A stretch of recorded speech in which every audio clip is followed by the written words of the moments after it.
Welcome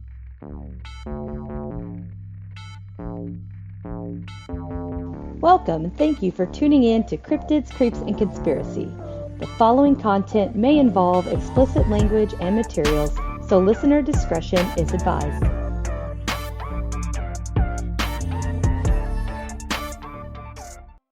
Welcome back, everybody. Today we have another new guest. It is Dusty McBalls from the Rainy Day Horror Show.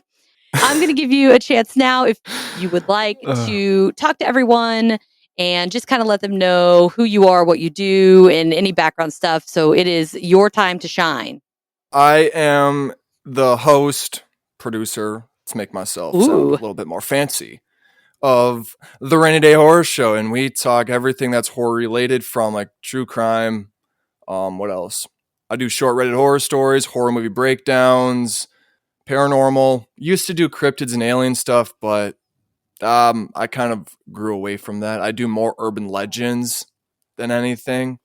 Yeah, from Minnesota, the great Midwest, Little Canada, as I like to call it. So I will say I can't say the word without having one, so bear with me. I was expecting, dear God. I got bugs on the brain. Actually, I had a whole 30-minute conversation yesterday about bugs. So that's probably what it came from. But anyway, you don't have an accent. I was expecting it. So I have family in Wisconsin and Minnesota. And it always makes me giggle when they come down to visit because they sound funny. And I have an inside joke with, I don't know if they're listening or not, but somebody I used to work with. Shout out to that person. Actually, my one patron, there was a joke where they would come in and I didn't even realize I was doing it until they pointed it out, and they'd be like, "Oh, how are you?" And I'm like, "Oh, you know." And one time they busted like, "What?" And I was like, "Oh, I'm sorry." I was like, I didn't even realize I was doing it. Sometimes on my channel, I'll do it just to be funny and I'll kick into it. But yeah, no, because I think the reason I don't have one, I was just having this conversation with my girlfriend yesterday. I think the reason why I don't have one is because I'm such a relaxed talker. And it doesn't, I don't fully enunciate everything like my fellow Minnesotans around me. So there's a little bit in that one. You slipped up a little. So I got to ask, is cheese and sprinkles really a thing? No, it's not. I heard that in what is it? Blue. What's that Blue Macaw movie? Blue. Yeah, that's what I was asking. Is that what it is? Yeah. No, no idea what. No. I was shocked to even. Oh, I thought it was a real thing. That. Okay, well, debunked. Debunked on the Cryptids, Creeps, and Conspiracy podcast. Cheese and sprinkles is not a real thing. And my girlfriend has a bad one though, really bad. I get possessed every now and then, and something slips up. It's usually pretty old timey. Yeah, my girlfriend, she'll say North Dakota, and it's just like, oh. Apparently, in Minnesota land, it is the O's that are a problem. Where I come from, again, it's the I sound. Yes, like microwave or microphone. Oh, yeah, it's that. Yeah. So maybe it's just a vowel thing. We gotta find who does a U. Any listeners out there? Does your accent fuck up a U? Let me know, or an E. We also have issues with A's here too. Like some people say, "Oh God, I'm gonna butcher it," but they'll be like ladder. Yeah, ladder. They'll extend the A. Yeah, they'll extend the A, or we'll say bag, or not like what's wrong? Bag. Yeah, we won't say it like that. We'll say like beg. Oh, like you're begging. Oh. Yeah. Like, can I get a bag, please? Well, I mean, I guess I could beg if you want me to. I've done worse things for less. Oh, and newsflash for everybody listening. I thought it was really funny. I just want to point this out because we are going a little dark and we are introducing a new topic to the podcast today. We're doing a trial run. And if it does well, then we will continue on and I'll kind of add them into the mix. I'm totally for it. I went a little dark with my makeup and stuff. I drew on some stuff, getting that little creepy thing going. And then I get on here and he's got a permanent mark on his face. So if you want to see the video, go to the Patreon feed and check us out because we rock. Just saying. We rock. Now, if you want to go ahead and get started here, and I am, speaking of the Patreon page, bringing in a little something that I do on there because who doesn't love a savage or hilarious, or both, obituary. Have you ever looked into this before? No. Oh, this is great. Okay, so I like to try to find some that are either really funny or ones that make you go in the corner and be like, oh, ouch, you burn, whatever. So if they're not burning, then you get the burns up here. Sorry, I thought that was funny. All right, so I only grabbed 2 because I just wanted to do this short, just a little teaser, taste, or whatever, before we start getting into the other topic. So this one, oh good God, I am horrible at pronouncing names too. We're not going to do last name because also, I don't know, maybe this lady might come haunt me if she didn't want her shit broadcasted. But her name's Dolores. Okay, so we're just going to call her Dolores. She was born in 1929 in New Mexico, and she died in 2008. And it says she will be met in her afterlife by her husband, Raymond, her son, Paul Jr., and daughter, Ruby.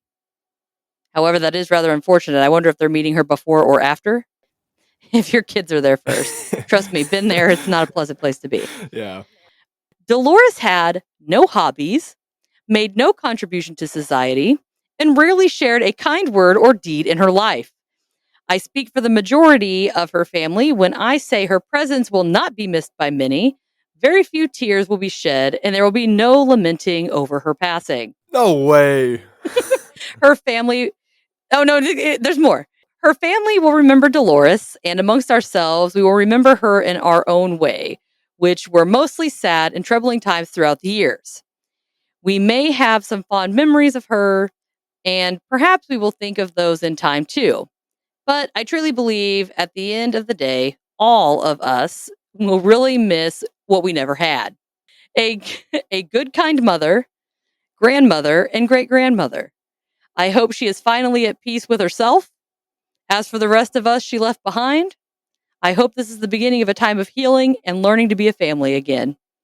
There will be no service, no prayers, no closure for the family she spent a lifetime tearing apart. We cannot come together in the end to see to it that her grandchildren and great-grandchildren can say their goodbyes. So I say it here for all of us. Goodbye, Mom. That is so funny. That is so funny. Just a little sidebar before I start on the second one. I don't know if it's just me. Maybe I'm a little morbid. I mean, I am morbid. But do you ever wonder, like, what people are going to say about you when you're dead? Sometimes. Like, sometimes I wish I could fake my own death to see, one, who shows up at my funeral, and how good are the eulogies? I need to make adjustments? I don't know, because no one's going to give you honest criticism in real life. I mean, unless you're talking to me, because I'm pretty blunt and gets me in trouble. But, or what your headstone's going to say. Here lies a crazy bitch. I would love mine to say, now his McBalls can finally be Dusty. And now the dust will settle on those McBalls. Yeah, that's so funny. Okay. So the next one I have, it's an article here on CNN. I'll put the link in the description just so that everybody has it. And it goes on at first to say it's, not really a funny type obit. It's pretty upsetting, but it's pretty savage. So I wanted to do this. So it's a guy, again, I won't say his whole name, but Leslie, for starters. Talk about a boy named Sue. But Leslie from Texas died at age 75. His obit posted on the Carnes Funeral Home website and very quickly went viral. They actually took it down, but people saved it. And it was written by his daughter. Oh, I'm excited. Okay, so here we go.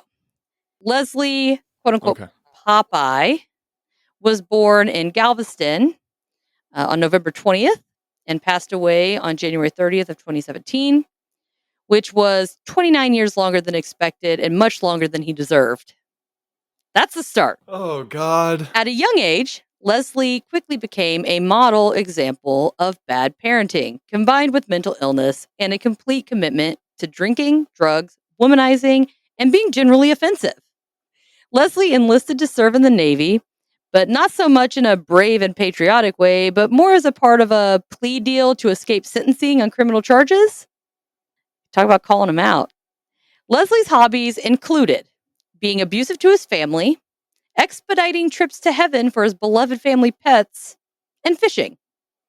Which, he was less skilled with than previously mentioned.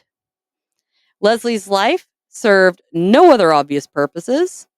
He did not contribute to society or serve his community, and he possessed no redeeming qualities besides quick-witted, sick sarcasm, which was amusing during his sober days. With Leslie's passing, we will be missed only for what he never did, being a loving husband, father, and a good friend. Leslie's passing proves that evil does in fact die, and hopefully marks a time of healing and safety for all. I love how the contradiction between that. He was a great husband, a great father. Oh no, they're saying we will miss what he never was, which was it was worded kind of weird. When I read it, I was like, well, that sounds a little funky, but yeah, it was because he was never those things. Oh, I missed that part. Oh, that's so funny. And he was cremated, currently being kept in the family barn. Dusty McBalls. Yeah, like the animal that he is. I didn't even think about that. But so this one, I apologize to anyone that my father hurt, and I felt it would have been offensive to portray him as anything other than who he was. This obituary was intended to help bring closure because not talking about domestic violence doesn't make it go away. That's from his daughter. And then she didn't want to be named in the report. But yeah, so those are two. Got it. We got a funny and then a rather savage obit and this guy looks like a douche. I've never been there. I knew somebody who lived there temporarily, and when they were telling me about checking their kids' shoes for scorpions and snakes, I decided I shouldn't go. Oh, fuck no. Oh, I'm gonna be there for 2 weeks too. It's gonna be for work. Check your boots. Oh. You're welcome. I might have just saved your life. You might have. Yep. But yeah, no, you know what's funny too? Because I just did a serial killer episode on, what's his name? The Confession Killer. I forgot his legal name. Is it Billy? No, not Billy Ray. Yeah. I feel like it's Henry something. Henry Ray Lucas. Yeah, that guy. I knew there was a Ray in there somewhere. Yeah, and I just did an episode on him, and I just completely. Am I allowed to swear on here? Yeah. Okay, cool. Okay. So I know some people are a little weird about it, but no, everything's explicit. I mean, hell, okay. I did go back and re-edit the Goat Man because I'm pretty sure we said penis like 20,000 times. So I did go back and re-edit it and post it, but it's still got some stuff in there. It's still good. So I literally, in that entire episode, I was talking shit about the Texas Rangers, and then come to find out the week after I uploaded the episode, I'm going to Texas. So well, at least it was somebody who, well, actually, to be fair, didn't they prove that he didn't actually commit like any of those murders? He was just dicking with people, and he was getting information from the police, and like they were basically giving him the files and saying, hey, it's like, well, of course he knows what the fuck's going on. You gave him the damn file. Yep, the Texas Rangers were the ones that were feeding him the files, making him basically confess to all these murders because they wanted to clean up their books. And and on top of that, they knew Henry Lee Lucas wanted the death penalty because his life was already so awful and he said that he wanted to get the death penalty so he could move on. Didn't he have a partner in crime? He was working with somebody at some point. Yeah, I don't remember his name. Sorry. Oh God, he got a lot of publicity because he would try to one up Henry Lee Lucas. And he said that he was a cannibal so that he would get more fame than Henry Lee Lucas. And but they had a weird like gay relationship. It was it was really, really weird. Not that anything's wrong with being gay. I don't want to make it seem like it's bad, but it's just like their relationship was just weird. It wasn't gay or homosexual in a acceptable. It was more of a homosexual in a Jeffrey Dahmer type of way. Yeah. Okay. Yeah. We'll just clarify that. We're going to dive in and shuffle over to a new topic we have not talked about yet. However, I will add a little things. If I do it now, you guys might guess a little bit too much. So we're going to start with the very, very, very first film of this type that came out. It said 1896, and I didn't think they had film back then, but maybe they did. Yeah. But it was called, oh dear God, here we go. La Maison du Diable. Was that pretty good? Oh. The House of the Devil. I think so. I don't know. Translated. I think it's House of the Devil. I think it's Yeah, I think it's Spanish. I don't know. I'm not a linguistic person. Now, that movie started it all. Now, I'm going to read through a list of movies, and I want to know if you can tell me what these movies have in common. Ready? The Conjuring. Okay. Yeah. Amityville Horror. Texas Chainsaw Massacre. Exorcist.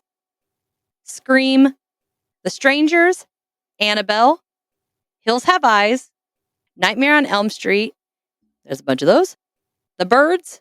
The Possession. Fire in the Sky. Dahmer. And Zodiac. Oh God, you threw me for a loop because like the first like 5 were all paranormal. Mm-hmm.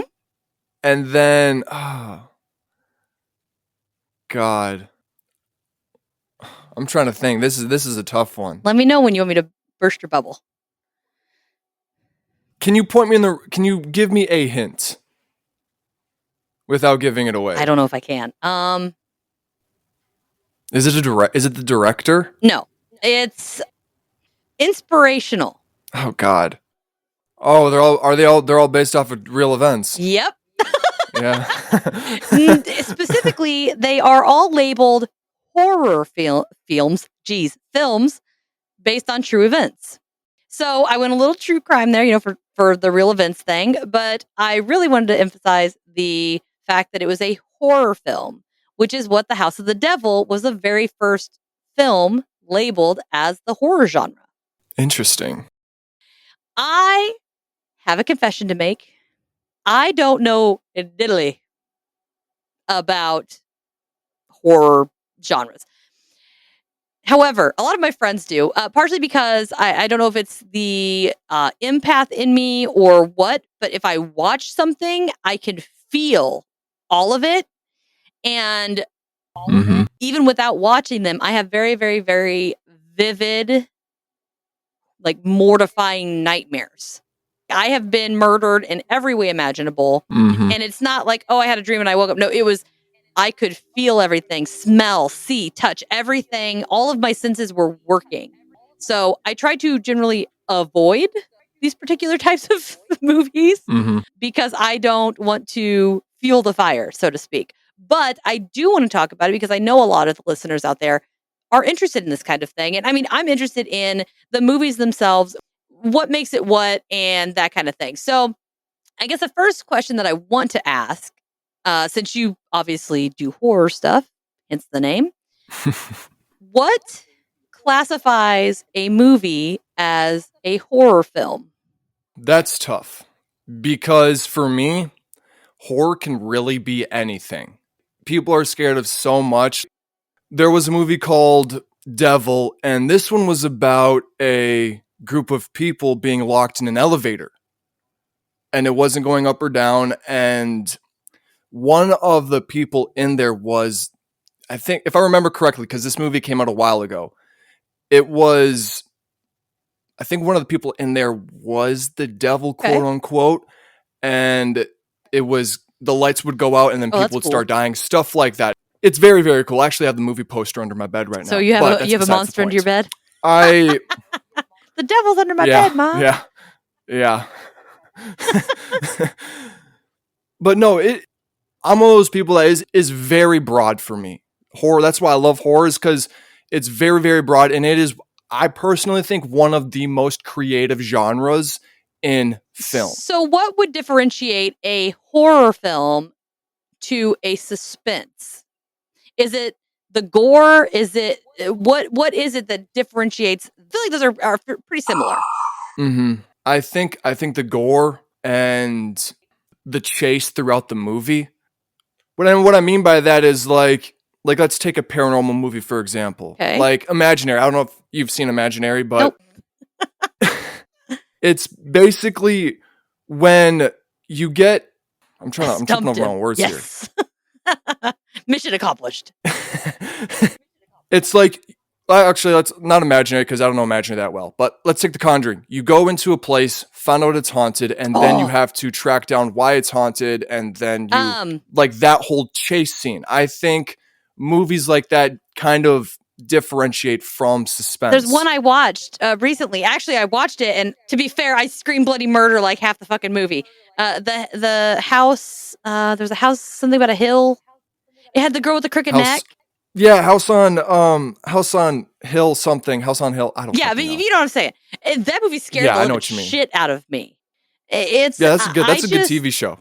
That in kind of grouping together, I feel like there should be some sort of classification to separate out which ones are purely fiction and which ones are based on true events. I feel like the creative aspect could, and I feel like mushing them together. I mean, on one hand, I kind of get, the whole point is to be scared, right? It's a scary movie. Yeah. But I feel like it sometimes might trick people who might watch these from the list that I gave you about true events, but then say they watch something else that's not based on it, but it's like really messed up. And they believe it's true because all the other ones are true. Mm-hmm. Well, based on true. It just popped into my head. I think another difference between them is when you take a horror movie, there's suspense, but then there's a specific part where climax is with like a jump scare or something. Oh, I can't do jump scares. Oh my God, nope. Where it doesn't... Smile, that's the other one. Oh God. Talk about jump scare. I have a really bad paranormal situation with that movie. Like really, really bad. It terrified the fuck out of me. But yeah, I think there's that specific climactic point with a jump scare or whatever that in a suspense movie, it's just kind of suspenseful throughout the whole fucking thing. Where horror, it's like you get a blip of suspense, but then a jump scare happens and then it dies down for like 5, 6, 7 minutes in the movie. Yeah. And then another one comes and it just does that repeatedly. Because one thing too is there's a big difference. So let's say Dahmer, okay? Or Zodiac. It is a flesh and blood person with a weapon of some kind. And it's very hands-on. It's very I say physical, not in like a contact physical, but like there are physical things in the movie to associate it with. Whereas The Conjuring or The Exorcist, it's very spiritual, or you don't see the demon possessing the person or causing the poltergeist or whatever. You don't see that. And to me, I feel like those are so different that they should maybe have, I don't know if there's like do they have subgenres? I think suspense and thriller are kind of the same, and they might be a suspense or they might be a subgenre to horror and mystery. That makes sense. Are you talking about Dahmer, the one with Evan Peters? I don't know. It's just the one on this list. Jeffrey Dahmer, who's Jeremy Renner. Okay. Because I know I watched the one with Evan. Are you talking about the new one that just came on Netflix like a year ago or something? Oh, no. I haven't seen that one. That was a good movie. I can't speak for that one. It was. That's the one I thought you were talking about. And if that one was the case, then I wouldn't have classified that one as horror. I would have classified that one as like mystery, thriller, suspense. See, I would have done it more like documentary. Yeah, that too. And I think too, what gets a lot of people confused in the genre per se is you have these movies that say they're based on a true story, but 90% of the crap in the movie is not real. They maybe use the name of the house or the name of the person, and that's all that it has in common, but it doesn't say what's real and what's not real. No. So people can't sift through that. You know what I mean? Mm-hmm. Yeah, that's why every Conjuring, like all the Conjuring universe movies, you have to take those with a grain of salt because one, the Warrens in real life were actually really shitty people. Oh my gosh, we just talked about this on social media. Someone made a post about it and I commented. This is so weird. You've brought up, we are on the same link right now. That is the fourth thing you've said that I'm like, I just talked about this yesterday, or that was actually earlier this morning. Yeah, no, they are awful people. Yeah. Now, all of it is alleged, but from psychics that I have talked to within the industry, they have also said, no, they are awful people. Yeah. They were not good. But I forgot what we were talking about before. They are snake oil salesmen. Mm-hmm. Yeah. Mm-hmm. I 1 million agree. Yeah, they're movies you have to take those with a grain of salt because a lot of people think when you go to a paranormal investigation like me and my girlfriend have done for a very long time, you think that like, oh my God, what's in the movies is actually going to happen. Yeah. But that's not the case. Everybody's paranormal experience is very, very different. Yes. And yes. if you bring out an outsider to come and do a paranormal investigation, 9 times out of 10, it is extremely boring. Yep. So they have to make it interesting in some aspect, with also trying to stick to the actual story. I can attest to that. I do investigations also, and I've had some situations where things have been reported and all that stuff, but it was pretty, and it's not going to happen every time, right? Sometimes you might go to the same place 10 times, and 8 of those times nothing happens. And then I've also heard different things about possession too, where people actually get physically possessed and they black out. But then I've heard from other people where it's just, no, they just feed you thoughts and want you to kill yourself so that they can have you, is basically what it is. See, my thing is, would that technically be considered possession though? I don't know. I don't think that is. So to me, possession is, it takes possession of, like, it controls you. You don't have control. If it's just feeding you thoughts and ideas and stuff, I wouldn't necessarily classify that as possession, because they're not actually doing anything. No. I mean, that's like saying you're possessed by your abusive spouse. Yeah, that's true. That is true. So, I mean, I don't know for sure. That's just my personal opinion on it. I don't know what I would even prefer. So, what do you prefer? Do you prefer a movie that is based on true events, or do you prefer something completely out someone's ass? Well, what's actually funny is, from doing my horror movie breakdowns, is I found out that a lot of movies in the horror genre are actually inspired from real events. Interesting. And I know the movies that come out and say this is based on true events. I know 9 times out of 10 that they have to make it interesting. But when you get somebody that's like, oh, Nightmare on Elm Street, let's take that for example. That movie is actually based on a medical condition, I think in Taiwan, somewhere in Asia. Oh, yes. And like, I think that is way more brilliant and way more fun to watch than a movie that you kind of already know going into it could possibly be fake. Yeah. Like the majority of it. They have to make it interesting. So that's what I do prefer, the movies that kind of, you look at something, it inspires you, and you come up with a totally different concept that is extremely dope. Yeah, I think maybe it depends on what you're aiming to get out of the movie. I feel like if you're wanting to just have something that just gives you that jump scare or that adrenaline rush or whatever, then a not based on a true story movie might be a little bit better of a pick. If you want to be completely paranoid for the rest of your life and have nightmares over and over again, probably true story. Yeah. Yeah. And one thing I find interesting too is the genre has gotten so big. It's everywhere. And I mean, you got to think back in, say, the 50s or the 60s, you couldn't show the gore. No.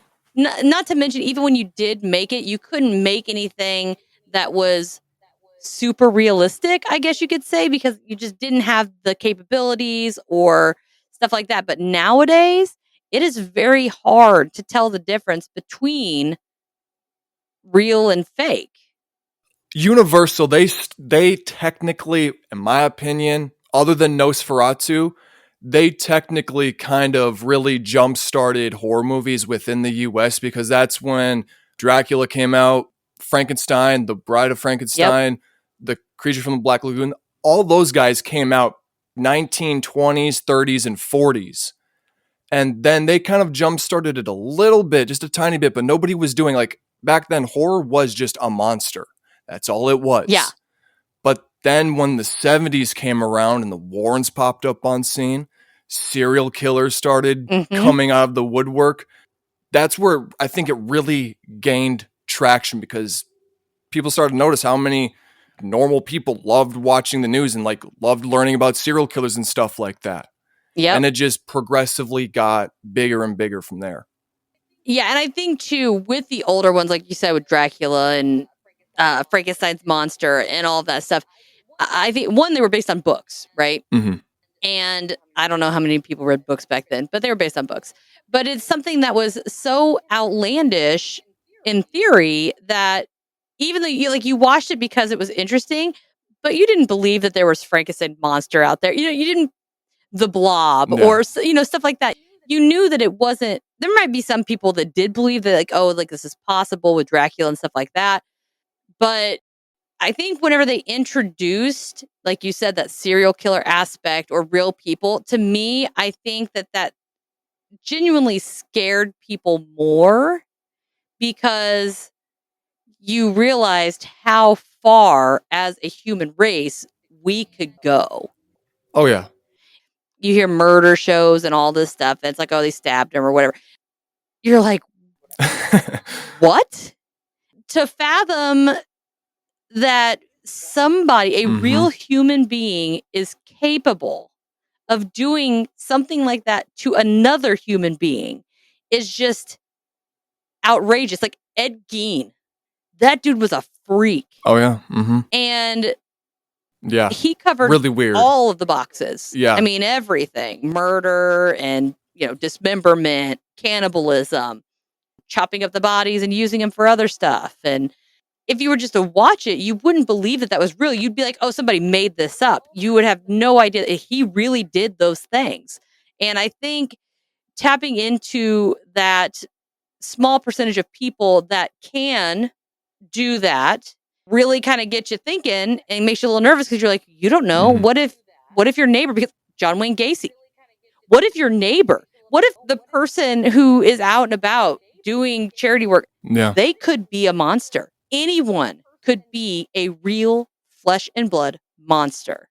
When I started my channel and I started doing serial killers and stuff like that, I started to notice, a lot of them were truck drivers. And at my work, I get truck drivers. So in my mind, I'm like... I was married to a truck driver. Yeah, in my mind, I'm like, are you just a truck driver? Like, what's Do you have a body back there? Yeah. And another... Is this a refrigerated car, or what's going on here? Yeah, and another thing, I actually don't classify Ed Gein as a serial killer because he was only convicted for 2 people. Convicted? And how many people would he have had to kill to make that nipple belt, buddy? Well, he actually was grave robbing. That's how he got all the skin and everything. He grave robbed. I mean, there are some that were allegedly kind of connected to him, but the ones that from my research, he was only convicted for 2, and I consider I'm one of those weirdos. It's like 3 it has or more. to be 3. Yeah. Which is technically what classifies somebody as a serial killer. It has to be 3 or more. I personally don't believe that 3 should really constitute a serial killer. That could just be somebody who just has bad days. That sounded really horrible. And a lot of people, for some reason, I had to find this one out because I was one of these people too. But spree killers are way different than serial killers, and sometimes people interchange them, and it now pisses me the fuck off. Okay, to me, you can be a spree killer and a serial killer, but you can't be... Wait, is that backwards? Whichever one. Like, you could be one and you could be both, but you can't be one and another, if that makes sense. Yeah, no, I understand what you mean, because I'll go through... Like mass shootings. Yeah, those aren't serial killers, and I hate when people classify them as serial killers, because they're not. I agree with that. So that's why I think you could be a spree killer, but not a serial killer. But you can be a serial killer and a spree killer. So yeah, that does make sense, because they do it in like waves, where they'll do like 5 in a week, and then they'll take a break or something like that. Yeah, no, that makes sense. Yeah. Yeah, because I'm weird. And we like to think about things like that. To me, it's just... And what I do find interesting, too, is a lot of those same concepts that you have in the beginning, like you said, Dracula and Frankenstein's monster and the monster aspect of the horror genre, people just kind of build on it over the years, I feel. Like they don't get as... Like nowadays, you're not as creative, I guess you could say. It's kind of a different take on the same thing, but it's not a new thing. You know what I mean? Yeah, that's why my favorite horror movie of all time is X. It is... I think they reinvented the slasher genre, in my opinion. Never seen it.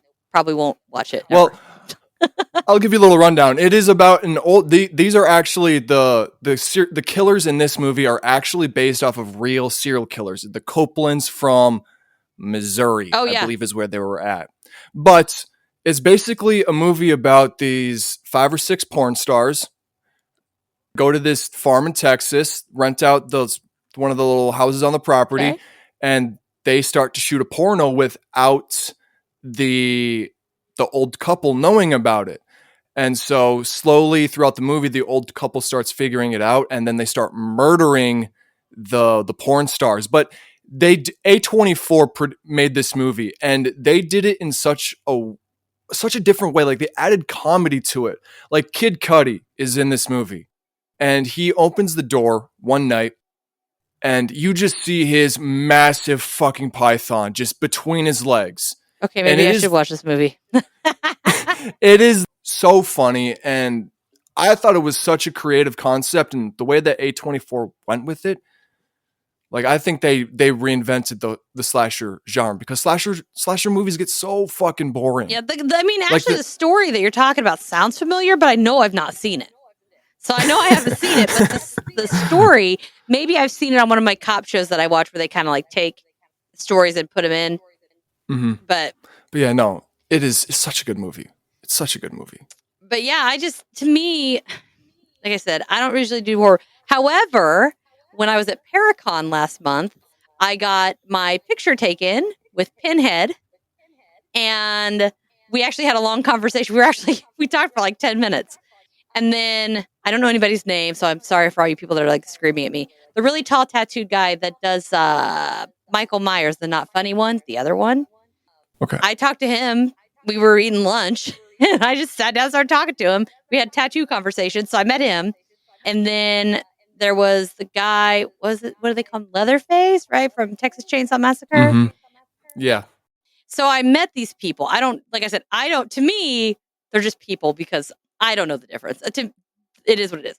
Now, speaking of horror movies, I am going to tell a story.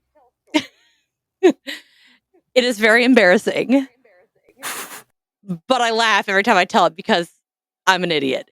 And who doesn't like a good laugh? You can laugh at me. It's okay. So growing up, my grandparents loved horror films. I mean, they loved horror films, but you wouldn't imagine, your little old granny and grandpa liking horror films, but they did. The grosser, the better. They loved it. And so we would go visit them maybe once, twice a year. They lived 2 states away, so it was a heck of a drive for us. So we would only see them once, twice a year. And one of the things that they would do is they would take us to the local Blockbuster or whatever the movie store after Blockbuster, King of the Bucket. And they would we all would pick out, minus me, a horror movie. I would generally find some kind of animated kids movie because that's what I do. And we would go back to the house. They would make us, we'd have sandwiches and chips, and we'd all gather around laying on the floor and watching the TV. Legit VCR status. We're cool like that. Now, one time we went to visit, and my grandma had been eyeballing this movie for months. So we went, and she rented Texas Chainsaw Massacre. All right. I tried to watch it. I made it 5 minutes in, and I had to leave. Couldn't do it. So I just sat in the kitchen by myself while everybody else was watching the movie. And at the end of the movie, they all come in and sit around the table because we would just sit and chat. That's what we do in the middle of, nowhere. I was like, I don't see how you guys can watch that. And I mean, I was probably 15, 13. I was like in my teens. So it's not like I was like a kid by any means. My older sister, she's like, yeah. She's like, you want to know something even scarier than that? And I'm like, what's that? She goes, it's based on a true story. Oh no, here we go. My response was to panic. And I was like, oh my God. I was like, what do you mean? Like it really happened? She's like, yes, that really happened. I was like, but where? Where did it happen? Where did it happen? My sister's like looking at me like I'm an idiot. Everybody just kind of turns and they're all staring at me funny. And I'm just panicking. What happened? Like what state was it in? Are we safe? Did they catch the guy? Like what? And my sister she's like, it's Texas Chainsaw Massacre. And I was like, I know, where did it happen? And she's just looking at me, and everybody's trying not to laugh at this point. And she was very much known to be, Miss Smarty Pants. She's like, Natasha, eyes are huge. I'm just like, oh, it's bad. She goes, Texas Chainsaw Massacre.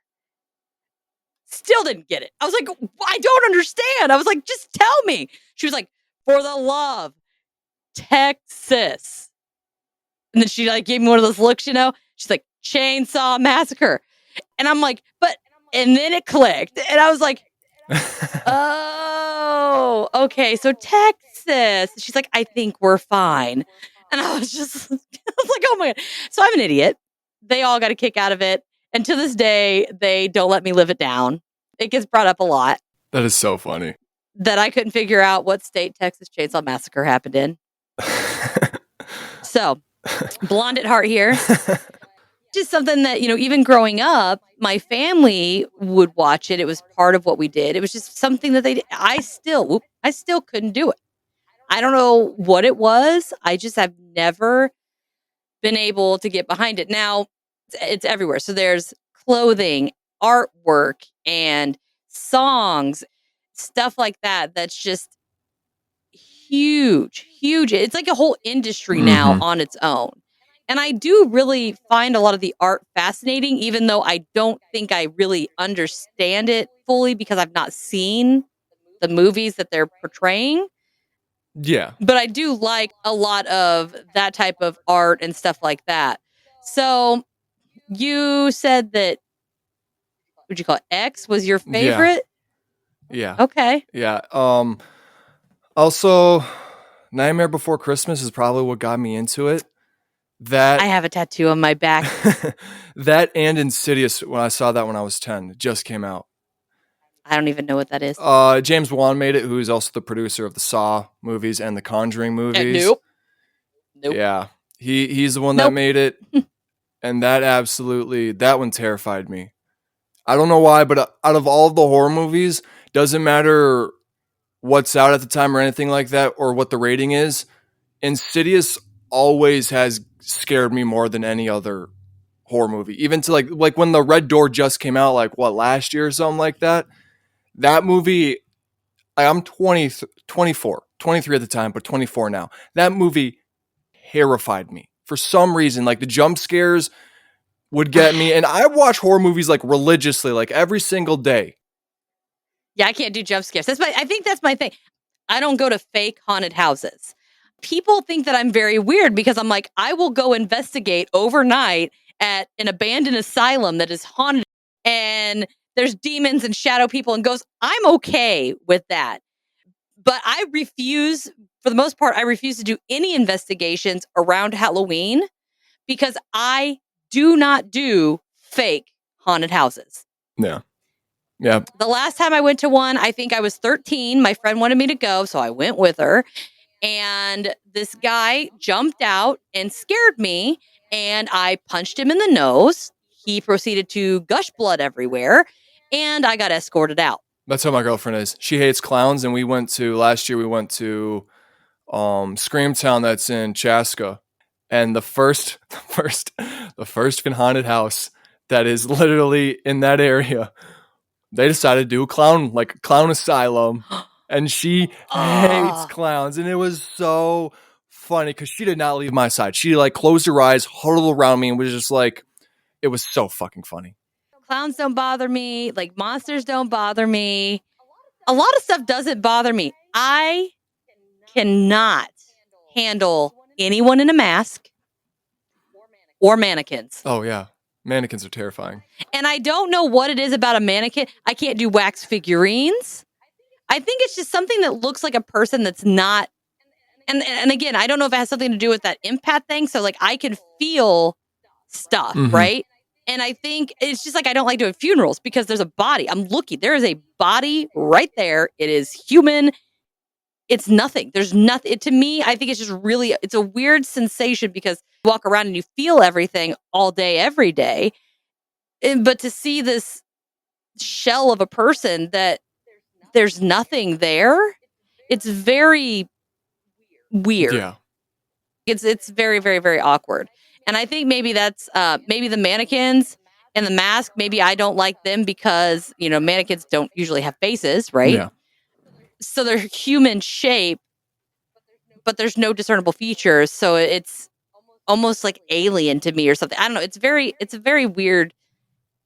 I think it might also be the aspect of like if you kind of like aren't looking at it, the possibility of it moving and then you turning around and it's in a different fucking position. Yeah, that would, yeah. There was an episode, I've watched all the Twilight Zones because I'm a loser.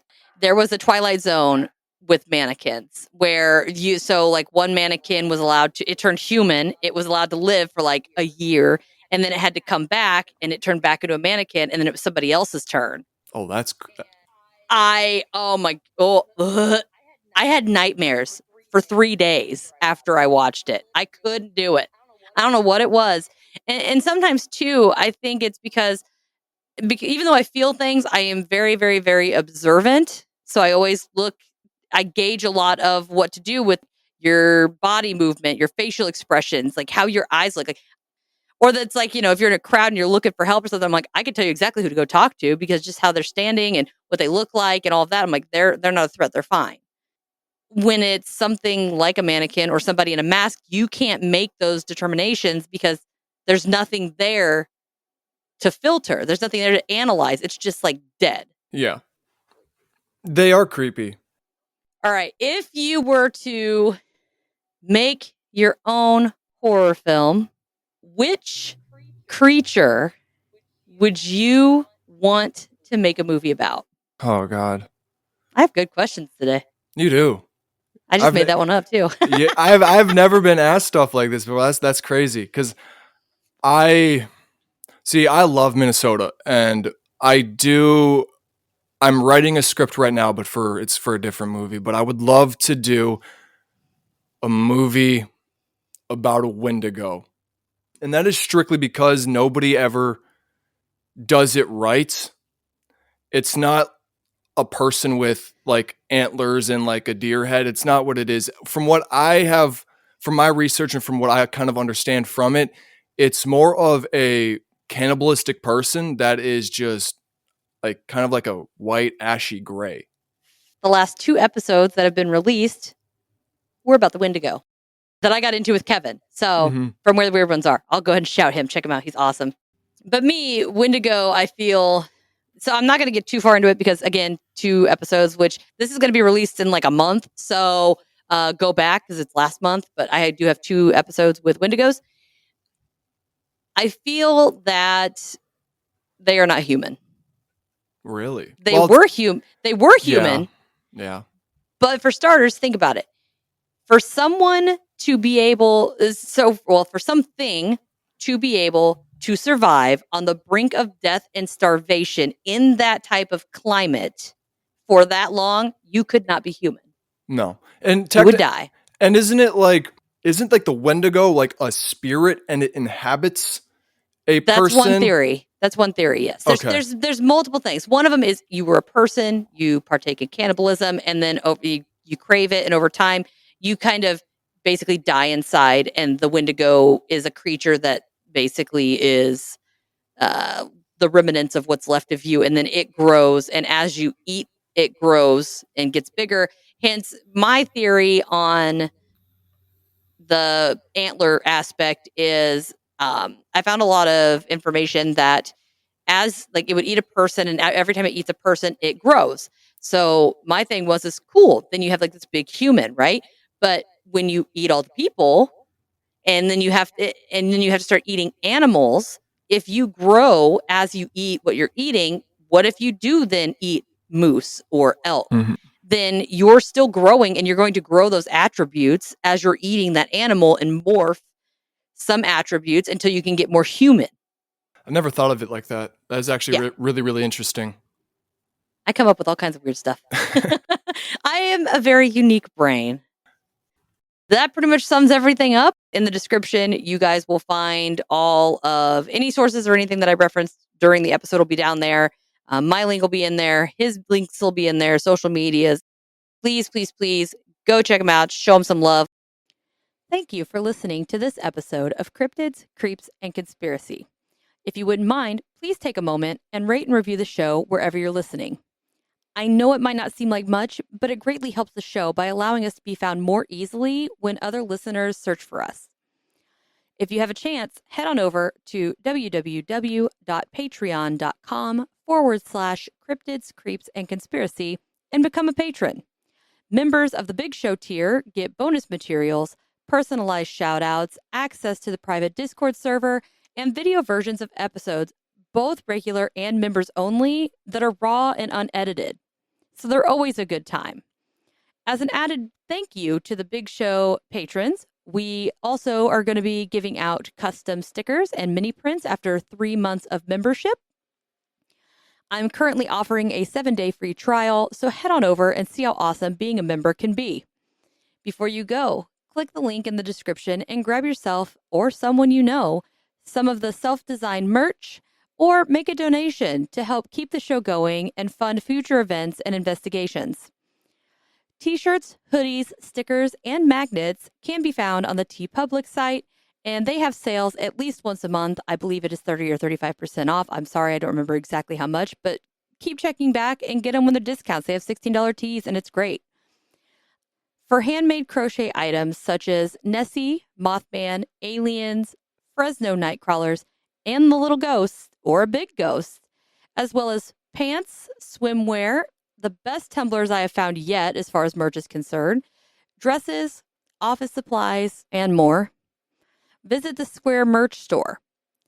You can also follow the podcast on Facebook, Instagram, X, YouTube, Threads, and TikTok. If you have any questions, topic recommendations, or personal encounters, please don't hesitate to send them in to cryptidscreepsandconspiracy@gmail.com or submit them through the contact form at www.cryptidscreepsandconspiracy.com. I would love to hear from you and share your experience on a special listener episode. Just make sure to specify that I have permission to add your encounter to the show, and let me know whether you would like to have your real name or an alias to maintain confidentiality. Thank you again so much for all your support, and I'll see you next time, my friend.